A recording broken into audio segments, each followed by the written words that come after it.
Hello and welcome to another episode of Legion Player 2. My name is Ben and today I'll be talking to you about how to get into esports. I've been working in the esports space here in Australia for a little over a decade, and back when I started, it was super difficult to get a job. These days it is a little bit easier, and so now is a great time to get involved.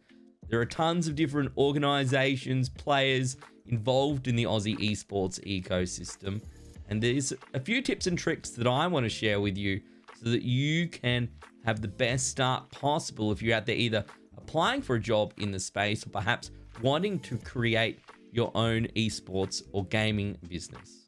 The first thing to do is decide what is the perfect role for you. It might be easy to think that there are only one or two key roles involved in esports, but like anything else, esports and gaming is a business, and behind any business are a ton of important roles, a ton of people working super hard to make sure everything goes smoothly. From social media managers to content creators, from project managers to product managers, from the sales team to client managers, the TV team, the pro players on the stage, and of course the commentators. There are so many different ways to get involved. Another key tip is to understand your local industry and who the key players are. Are they large esports teams and clubs?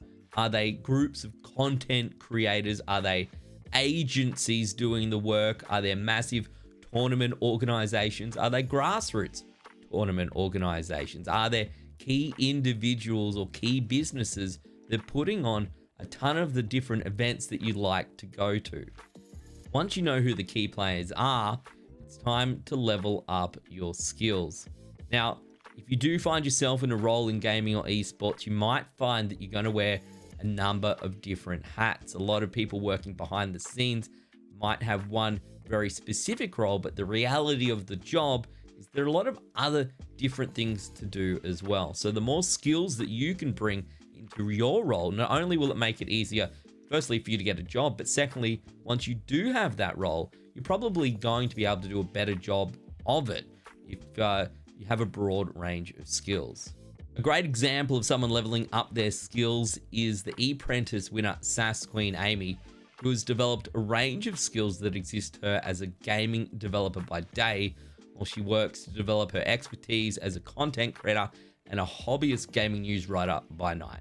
Another key part of getting involved in esports and gaming is building out your network. With so many events going on both online and in person, there are a ton of opportunities to get out there and meet like-minded people who are perhaps either already working in the space or, like you, wanting to get involved. Make sure if you are applying for a job that you're setting yourself out from the rest. Make sure you have something like a cover letter.